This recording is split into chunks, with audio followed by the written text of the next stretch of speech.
All right, welcome into hour two. Jacob, anything else as we get ready to wrap up? As King Tron gifting five total access memberships, that means five more people will be entered into the contest. We're going to be giving away an autographed Catan Oladapo rookie card tomorrow on tomorrow night's show. So get ready for that. Also, shout out to United Bates, who actually purchased you can gift Patreon memberships evidently. So he gifted a Patreon membership. He sent me the link. So we got to figure out a way to give that away because we do the giveaways through the Patreon group. And he wanted to gift a Patreon membership. So maybe we'll do that live on the stream one day or something. We'll just do a quick trivia or something, or I don't know. We'll do something. I say that, Jacob, I hate trivia on podcasts I listen to. People do trivia. I'm like, I change it to the next podcast. So maybe we won't do trivia. We'll just do a random giveaway one day. So shout out to Bates, always supporting the show. And Tron, thank you, buddy. All right, so let's talk a little edge defender. Is that good with you, Jacob? Yes. Can I just highlight one thing here? Chase Green, before it gets too lost in the weeds, he just said, I'd love to see more dagger and 21 personnel against cover two. We have Jacobs and Reed. Let's make teams pay for running too high against us. Yes. I agree. Do you agree with that? Totally on board with that, man. And if you run dagger, here we go. If you run dagger out of 21 personnel, I personally like 12 better than 21. Of course, 21, if you're saying 21, you're probably talking about like a Chris Brooks and a Josh Jacobs, or a Josh Jacobs and a Marshawn Lloyd, somebody like that, Emmanuel Wilson, both of them in the backfield. Imagine a scenario where you run dagger, where you've got 21, and on the tight end side, you're running dagger, where you'll have the tight end attack the seam, and then the outside receiver run a dig. Well, guess what happens? You clear out with the go route of the dagger, right? You're going to pull the linebacker back and over with the dig, and now imagine Josh Jacobs on a little angle route inside underneath with a full head of steam running out of safety or something. Hey, sign me up, dude. Sign me up. And if you got those safeties on the shelf, yeah, man. What you do with that dagger, some people would go, well, you're wasting dagger if you're running it into a too high look because you're stretching, you're running right into the strength of their defense with that. That holds the safety at bay and creates a void underneath. And if that void is not there because they're taking away the dig, now you've got the secondary void on underneath with the angle route. So yeah, man, love it, Chase, love that chalk talk, bro, love it. I want to hit this real quick. I thought this was awesome. Put a tweet out earlier. Brett Favre was at an event that was an autograph signing session, and you see Jordan Love showed up as well. I think this is the guy who runs the event. I wish I knew his name. We'd give him a shout out, but thought it was cool how much Jordan Love supports Brett Favre. You remember last year, I think it was, when Brett was diagnosed with Parkinson's, Jordan wore the Favre jersey into the game, and it was cool too because live on the show, his personal, what was it called? Not dresser or whatever. Like the people, these players have people that are like, hey, you should do this. You should wear this today. You should wear that today. It was her idea to have him wear the Brett Favre jersey since it came out that Brett was battling Parkinson's. So I thought that was cool. She was actually in our chat. She told us that. She said, hey, yeah, it was really neat. It was on game day. But anyway, look at Favre's shirt, that old County Stadium shirt. How cool is that, bro? I seen that and I thought that's awesome. I think this was down around Atlanta, Georgia, or maybe it might have been in Hattiesburg. But anyway, we got to be careful here with some of the copyright stuff. And of course, X is saying, hey, why don't you pay us some money to boost that? No, sir. There's the picture, if you guys don't remember, the last game at County Stadium in the playoffs where Mike Holmgren told Brett, whatever you do here, we don't have any timeouts. You cannot run the football. Throw it away. He dropped back. Didn't even complete his drop, rolled right, and ran in for a touchdown. So absolutely love it, man. Love it. So thought that was cool that, again, Jordan Love just showing some love, showing up there to that autograph session with Brett Favre. That would have been a great one to attend for sure. So anyway, now on to edge defender. Let's get into it, Jacob. You got any thoughts before we break down? And here's kind of the theme of what we're going to do here. Last night we talked about the receivers, I think is what we talked about, that the Packers had met with top 30 visits. Like, hey, these are guys that could potentially be a pick with 23 or possibly in the second round. You got any initial thoughts on edge defender before we dive into this article real quick? And it's a very, very short read. It's mostly just information. It's not, reading off scouting reports from a sense of like, I've topped up. We got Dane Brugler's scouting report, that type of thing.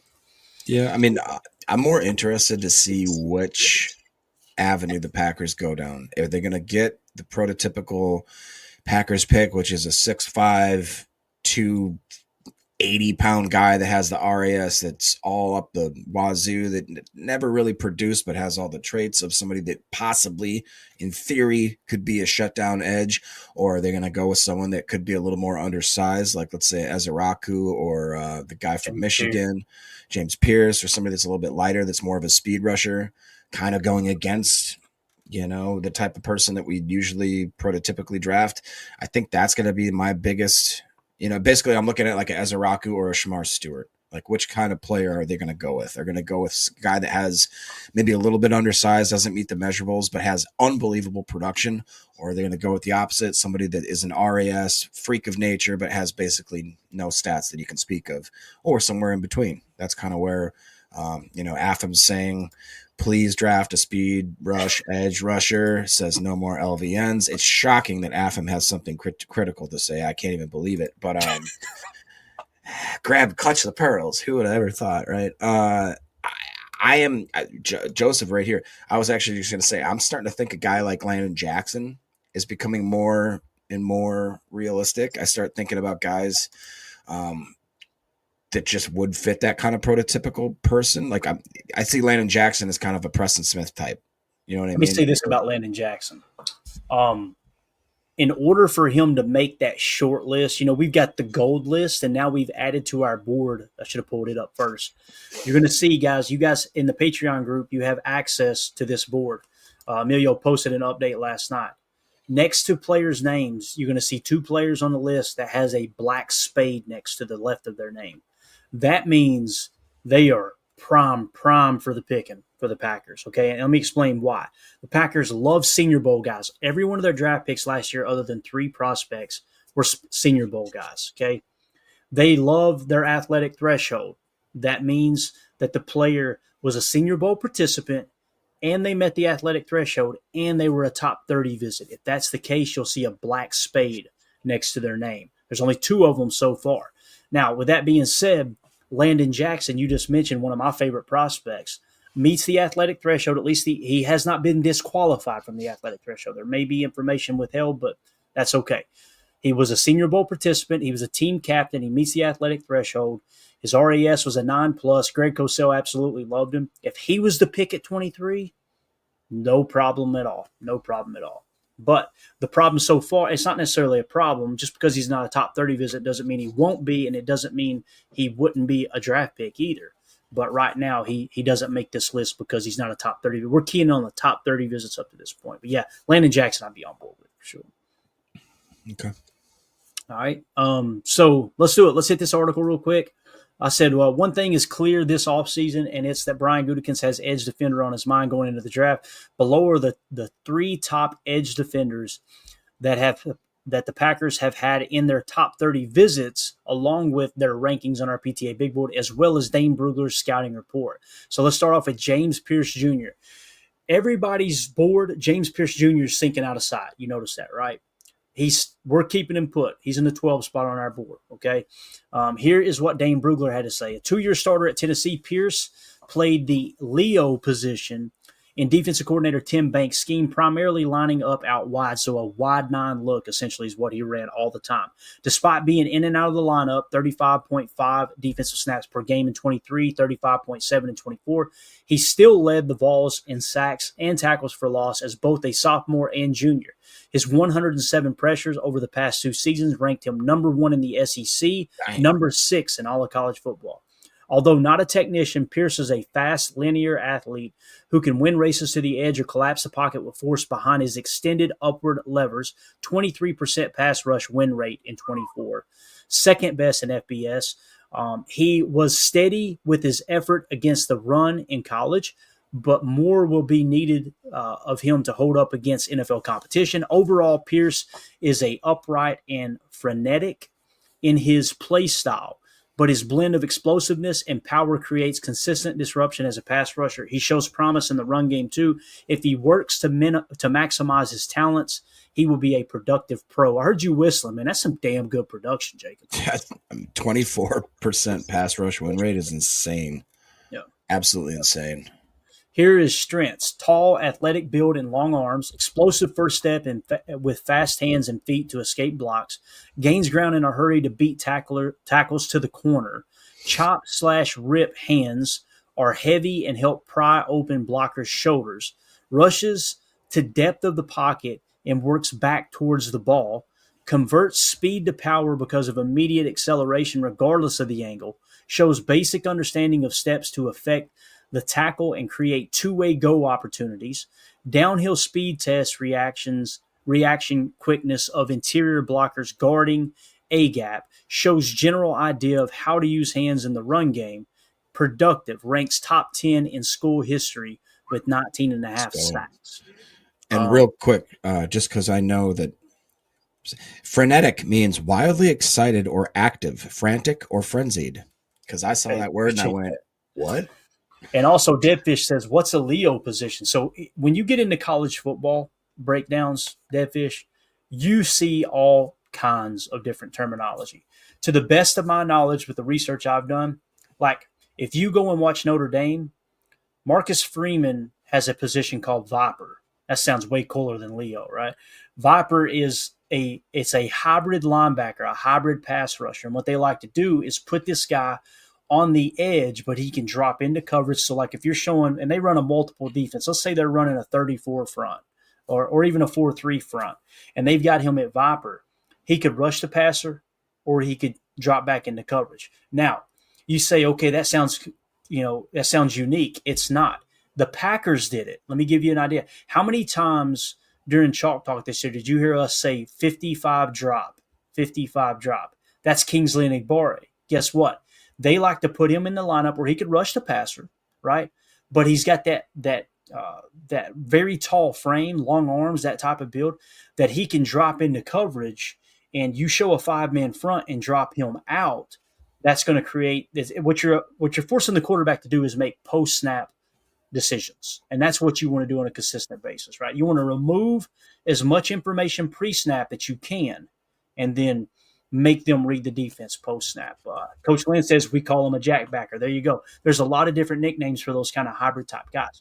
That's what it sounds like Leo was in Tennessee, much like the Viper at Notre Dame. Hopefully that answers your question. Thank you for the insight there, Coach. I love when I have something, I call it something, Jacob. I love when I see Coach Lynch, I go, Coach, what do y'all call that? It's always different, always. Mm-hmm. So, and people will get hung up on the whole pissing contest. If I'm right, they're wrong. No, you shouldn't call that, blah, blah, blah.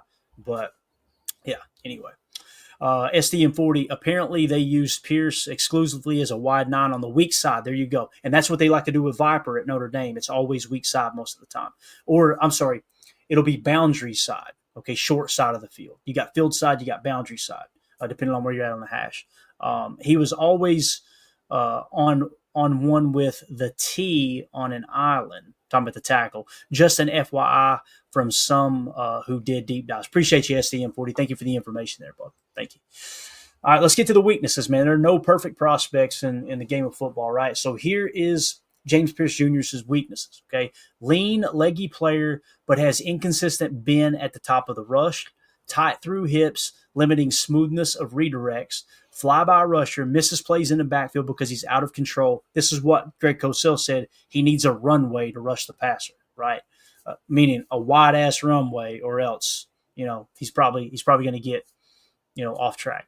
Always looking to time up the snap, which will backfire at times. Flag for offsides 5 times in 2024. You know how it is in the NFL, Jacob.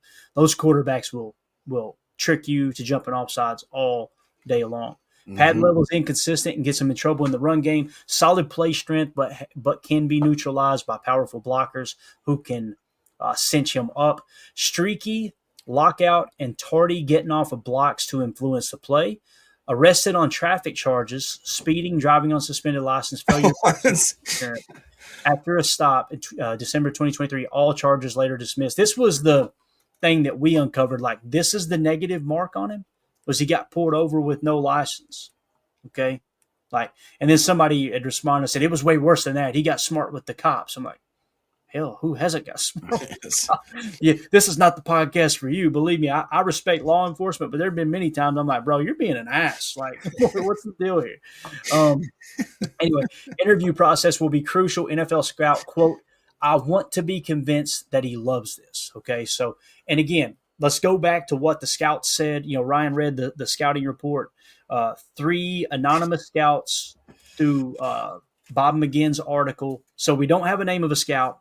We don't have a name of the team that the scout works for. All we have are 3 randos that said this dude was a problem at Tennessee. Guys, I said it last night. I'll say it again. I live about an hour and 15 minutes from Neyland. It's nothing but UT football sports talk around here. Emilio lives 20, maybe 30 minutes away from him. We never heard one negative thing about James Pierce Jr., and he was voted a team captain as well. So I'm just going to leave it at that. Put your name on it, or I'm going to pretend like it doesn't exist is the way I see that. So, you know what pops off the page right here? What's that? The weaknesses almost to an exact T. I almost was going to bring it up, but I remember them very clearly. This was the large knock on Brenton Cox Jr. That when you watched him, he was an absolute. He needed a wide avenue to get to the quarterback, constantly over rushing, constantly getting duped on play action, and when the passer would step up in the pocket, just completely blazing past and not having the control. Was absolutely ridiculed with hard counts and long counts. Pad level would shoot up and be way too upright. And if a guy like Brenton Cox Jr., who as well was kind of marred for having quote unquote personality and off-field issues, if he can turn it around and develop into the type of player that he did, I think that it does lead credence that the Packers might be willing to take a flyer on a guy like this. There you go. All right. King Tron said earlier, everyone please like, comment, and sub for the boys. Also, please share with all your cheesehead friends and family that deserve to know this great show exists. Go Pack Go. Thank you so much for that, Tron. We appreciate the kind words, buddy. Appreciate it. I hate to ask, but yeah, if you hit the like button, it helps. It helps more than you guys know. I know some people are like, man, I can't afford $3 a month to help with the Patreon. Completely understand, man. Times get hard. I got you. It costs $0 to hit that like button, right? And it helps, like I said, more than you know. So I'm with you, Jacob. This dude, if he's sitting there at 23, I'm going to be honest with you, man. I'm going to be looking at our board going, we got a borderline top 10 talent sitting right here in our face. And you guys know I'm not team, we got to draft an edge. I'm more team, I'd rather have a 3-tech, right? Or Egbuka in the first round. If that guy's sitting there, man. And that was the other negative that they said about him, Jacob. They said one teammate said he's really intense in the locker room. Good. What do you want him in there drinking a carton of milk? Yay, what are we talking about here? Like, I want pissed off defenders is what I want to do. So, anyway, up next on the list, Shamar Stewart in the 15 spot on our big board. All right. Look at this poor quarterback's eyes right here, Jake. He's like, what New Mexico State, what did I get myself into here? Here's what we got with Shamar Stewart out of Texas A&M. 1-year starter at Texas A&M. Stewart lined up primarily as an edge rusher in head coach Mike Elko's 4-man front, also spending time head up over the tackle and inside over the B gap. That's what you refer to. We were talking about nicknames. When you hear the term joker, that's what a joker is. When you put them in that A and B gap and stand them up over those guys, okay? Let's see here. He is the type of prospect who would test the traits over production slogan that NFL teams subscribe to, as he never had more than 1.5 sacks in any of his 3 seasons in College Station. However, his tape shows a far more disruptive player. He led the Aggies in pressures with 39 in 2024.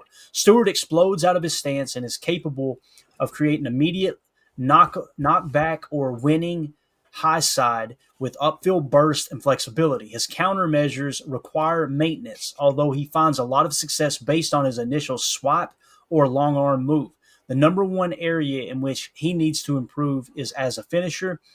He has the athleticism to get the ball, but has no business missing as many tackles as he does, especially given his power and movements. Overall, Stewart needs to mature his pass rush efficiency and finishing skills, but he has a rare combination of talent and motor to be a game wrecker against both the pass and the run. His best football is ahead of him. Again, it's opposite of James Pierce Jr. This guy meets the physical threshold to a T, Jacob, but he doesn't have the production, right? If he had James Pierce Jr.'s college production, probably going number 1. You know what I mean?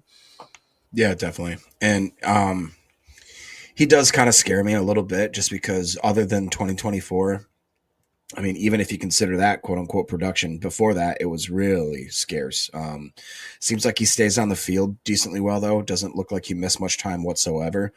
But in 2022, with almost the exact same snaps, or I'm sorry, more snaps than he had in 2023, he had a 46.3 grade. He played in 12 games, so it's not like he didn't have a lot of uh, opportunities. He did have 2 sacks, 3 hits, 9 hurries. But if you jump into 2023, he improved quite a bit to a 69.5. And then 2024 improved again to a 79.5. So obviously you see, a younger guy that's probably coming into his own. But there's just something about it I don't trust with him. Like they said, the fact that he misses too many. I mean, they almost worded it in a way where like it's shocking how many tackles he misses Right. for how big and outlandish he is. And you love the measurables, the long arms, all that kind of stuff.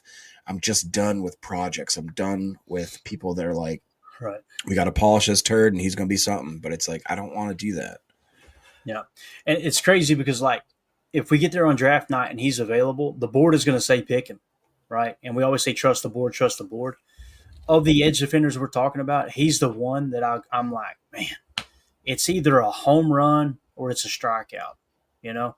And I think I want those guys that you look at and go, that guy's going to get you a double. You know what I mean? That's kind of how I'm looking at it. So here are the strengths of Shamar Stewart. Rare athletic balance and fluidity for a 285-pounder. Explosive off the ball with the flexibility to turn the corner and flatten. Uses long arms and natural power to stab and separate from initial blocks.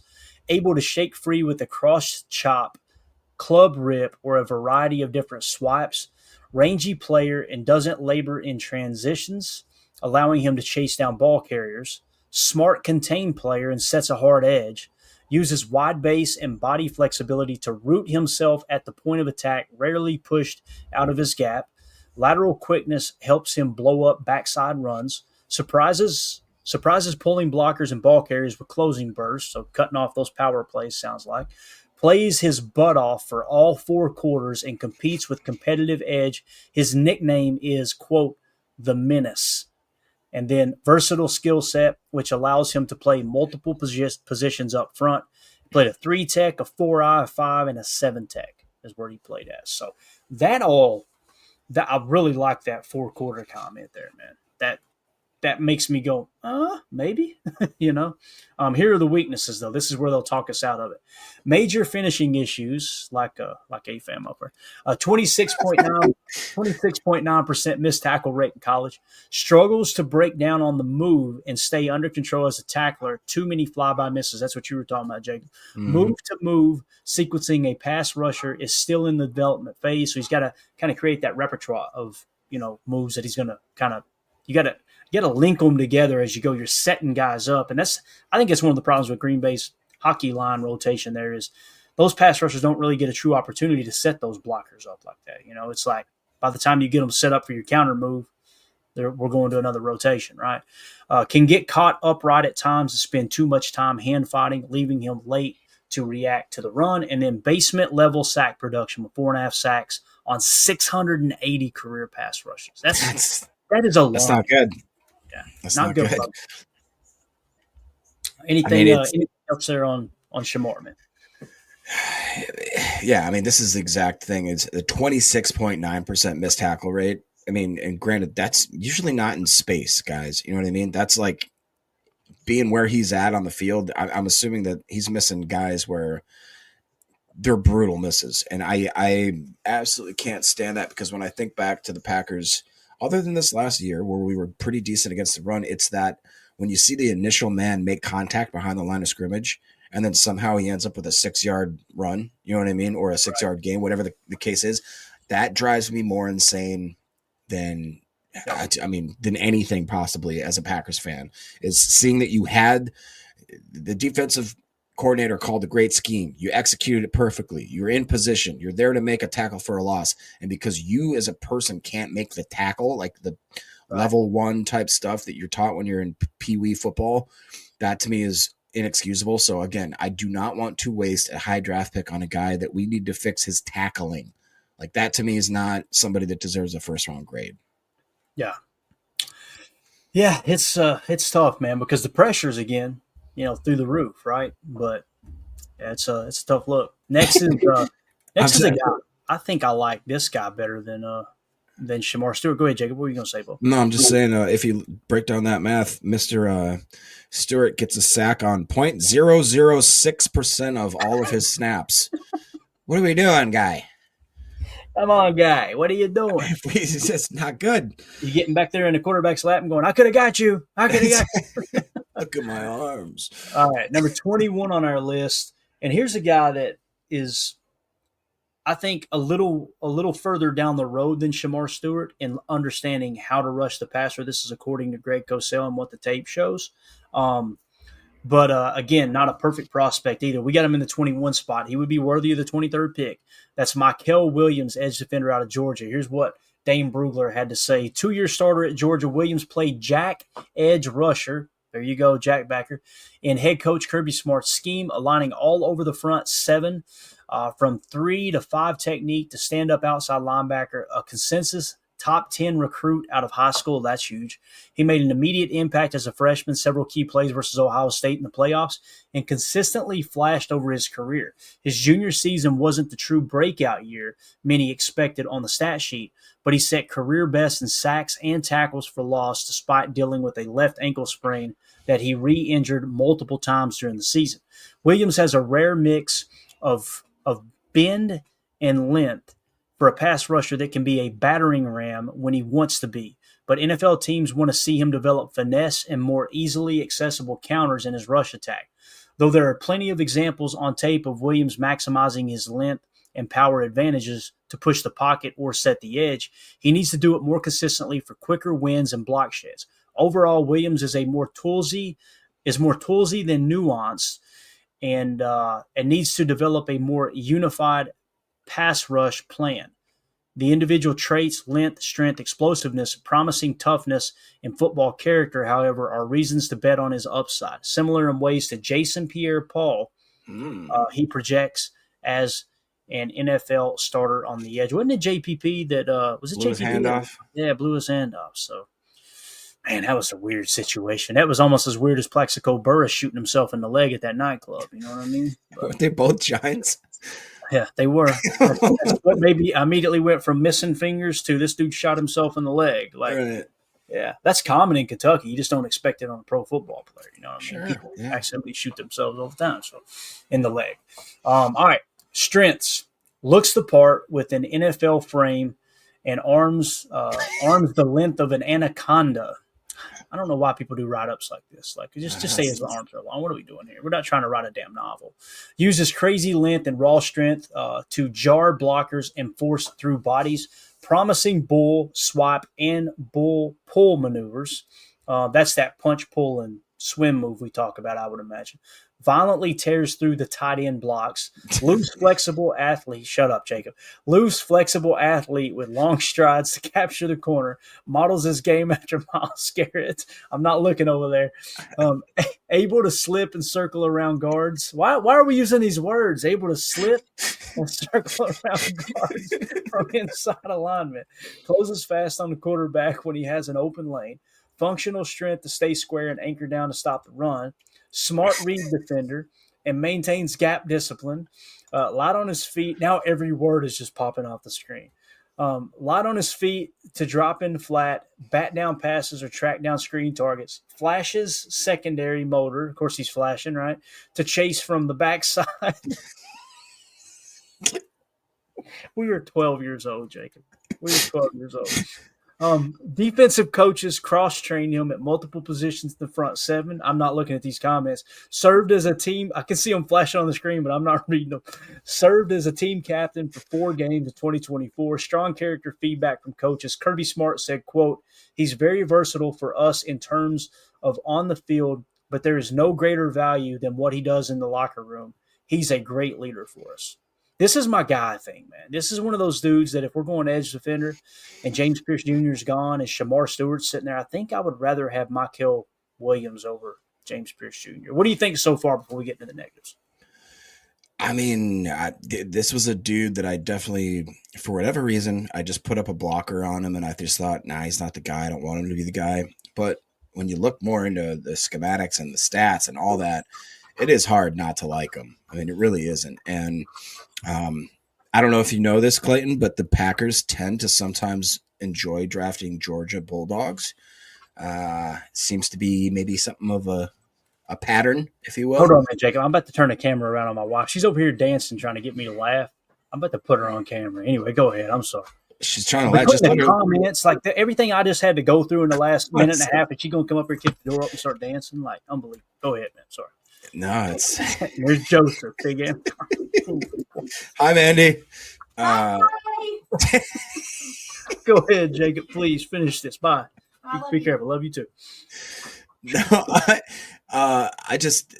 I wouldn't mind having him on the squad, man. It would be a little bit of a head scratcher just because of the fact it's like where are we going to fit him in? Like we already have that hockey rotation, like you talked about. So in the first, even as intriguing as I do like James Pierce Jr., it's the same conundrum that we're going to be in. It's like, where does he get snaps?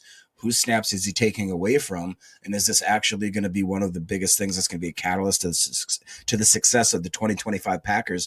I just don't quite see it at that edge position unless it's an Abdul Carter or a difference, an absolute freak. So that's where I'm maybe starting to pull back a little bit on my own edge projections.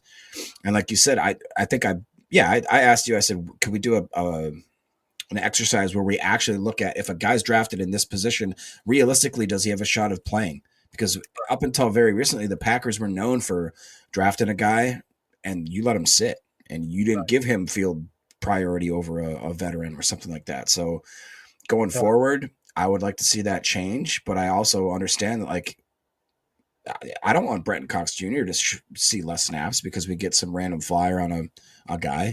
I don't want Kingsley necessary to get less. So it would take a player, what was it Ryan said? It depends on which website you're looking at. I think Ryan said that Brenton Cox Jr. had like an 18% pressure rate at the second half of the season. Yep. So, like, it would take a Michael Williams eclipsing that to justify taking a Brenton Cox Jr. off the field. But, Jacob, I'm going to say this too, man. Remember what I said about Romeo Doubs? This is a real thing that happens in the NFL. If you're looking at a Brenton Cox Jr. and you're going, okay, he's going to be coming up for a contract in the next year or two, and you draft someone like this at edge, you got under contract for 4 years. Don't you think for a second that GM and that coaching staff isn't thinking, let's get some more snaps for the younger dude that's under contract longer. And that lowers the value of Brenton Cox Jr. If the coaches really like him, then you get him pennies on the dollar as opposed to – that's a real thing that happens, in my opinion. It really is. So, Coach Lynn, go ahead. Oh, I'm sorry. Prince says Enigbare entering a contract year. Hey, that's a great point. What we just said, Jacob. Maybe they tapered Enigbare back. You bring in an edge defender. And now what it's going to become is those two rotational guys will be a Michael Williams, a Shamar Stewart, or a James Pierce Jr., along with Brenton Cox Jr. You boys might be onto something. And again, you want to know how people truly feel about a situation? You look at their checkbook and their calendar, right?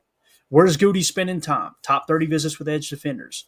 Who are some of the highest paid players in the league that get the checks are getting wrote for? Edge defender.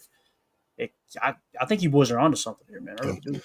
Coach also brings up too. We forget Aaron Mosby, man. That guy absolutely flashed at certain points too. So it's like we have a really deep rotation. We even have a deep bench right now. So it's who do you want to cut? Who do you want to prioritize? So unless an absolute gem falls to us, to like basically you make Goody an offer he can't refuse. It's like. I don't see him gumming up the works that much where it's like, you know what I mean? How many people can you throw on practice squad and keep them in a certain amount of time where it's like, that's the only other thing where I've heard people be like, we need to trade back and Goody doesn't like the amount of picks he has. I mean, what do we got? Like, is it 7 right now or 8? But if we trade back and let's say we get 10 to 12 or whatever people say, there's a lot of people on this team that would be giving up roster spots in order to get these guys in, which don't get me wrong. I love the turnaround. I love my late round gems, my UDFAs. You guys know how cheap I am. But at some point, you got to protect the core 53 and figure out who's your best and not just taking flyers on people. Yeah. Let me hear that mob voice one more time. That you have, man. Italian mob voice. Hit me. I think bring him the gabagool, the paisano. The best guy around. Weaknesses for who are we even talking about? Michael Williams. Doesn't have consistent rush plan or arsenal of secondary moves. Too much wasted movements with the hands, reverts back to strength, which I would rather you revert to strength. Like that's what Greg Cosell talks about all the time. You've got to have a power rush to play in the league. If you don't have a power rush, you better develop it quick because you will get owned for sure. Played in a deep rotation and averaged just 33.5 defensive snaps per game in 2024, 29.3 in 2023, 27.1 in 2022. So this is something that's happening across college football, not just the NFL with these hockey line type rotations. Missed 2 games and parts of several others because of a grade 2 high left ankle sprain. September of 2024. He missed 2023 spring practices after aggravating previous foot injury, which required surgery in April of 2023. So it looks like a high ankle sprain as recent as September of 2024. So that's something to get, got him in for a top 30 visit, right? Check that out. Get the doctor's hands on that ankle and make sure everything's good, nothing long term, right? So there you go. And again, you can check that article along with everything else we put together over at patreon.com/PackerFan Total Access. $3 a month, get you access to everything on the site. The giveaways as well. Again, make sure you're on there before tomorrow. Let's say before midnight tonight, and you'll be in the running for the autographed Caetano Ladapo rookie card. Jacob, you got anything else, man, before we wrap up, dude? I think we crushed it time-wise, man. We covered a lot. Yeah, you know what? You guys have convinced me. I'm going to join this Patreon thing. I think you're already in there. Are you not?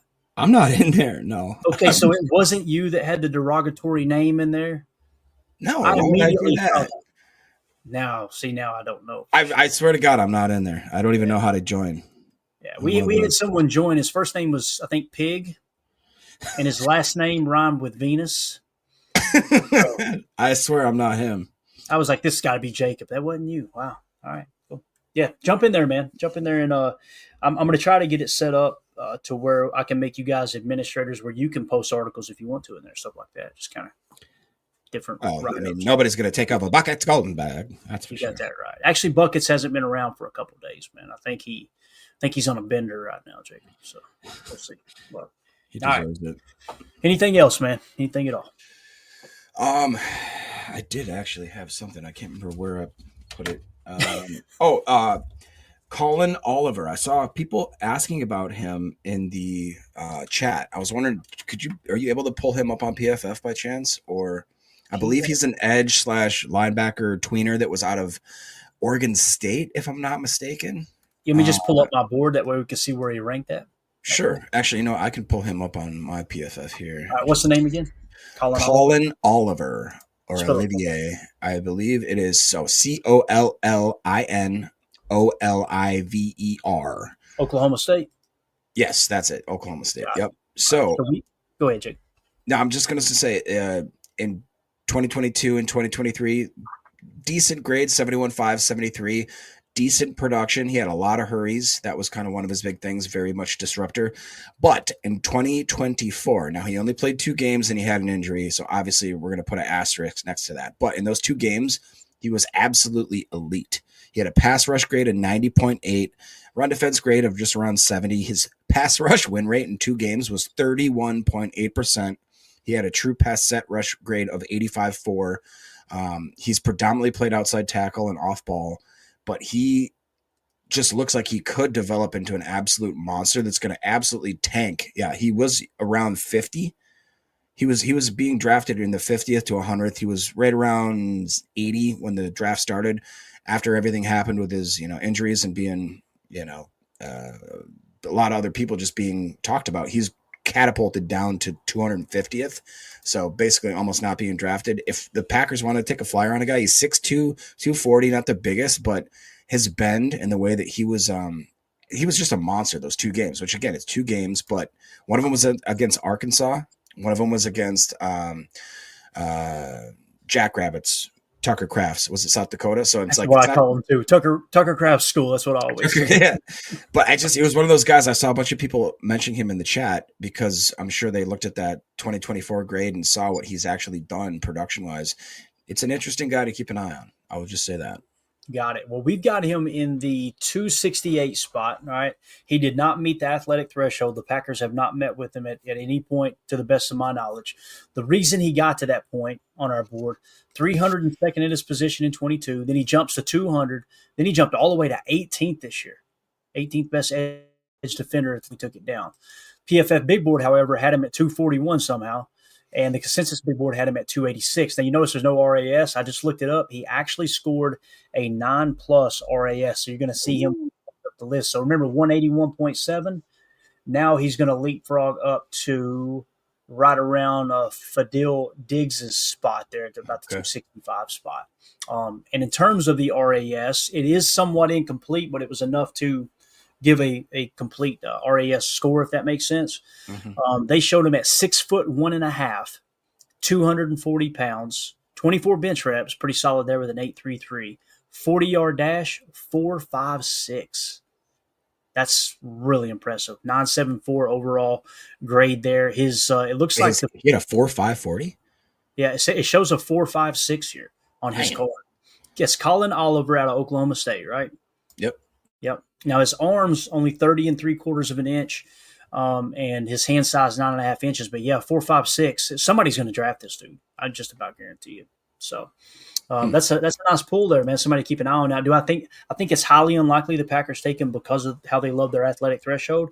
But matter of fact, I've got another article we were going to get on, but we didn't have time. I'm just going to take a quick glance here. It's another article you guys can find in the Patreon group. What did we just say? 6'1", 240, right? 6'1", 240. So if we go edge defender, the shortest that the Packers have ever drafted was Kendall Donnerson, and he was in the 7th round. He was 6'3", and the lightest was Kendall Donnerson at 250 pounds. So if we were to draft Colin Oliver, he would be the shortest and the lightest that we've ever drafted at that position. That's kind of, So, and in terms of reach, we have arms. The shortest arms on edge defenders is actually Brenton Cox Jr., I believe, at 33 inches. So he would also have the shortest arms, Colin Oliver. But again, 33 is kind of that mark, though, where you're like, if you're close to 33 inches, whether it's 32 3/4, you get to 33 or eclipse it. You got really nice arm length to rush the passer and block if you're attacked. Man, he's a very unique person. 6'2", like you said, is well under what the Packers do. The weight as well. Actually, his arms hard. His arms are not long whatsoever. But then his 40 is 87th percentile. The vert is 93rd. Broad jump is 92nd. Span is 80th. Like that's a weird body type right there. Yeah. So again, you got the RAS bonus for us there. So I'm glad you brought him up, man. That's how we got this in. There's a lot of people saying that he is not going to be an edge, that he's going to be a tweener that's more of a Sam linebacker. And so that would be another little, asterisk to put in his repertoire there.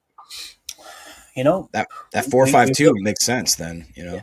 And we loved using Edgerrin Cooper on those scrapes, right?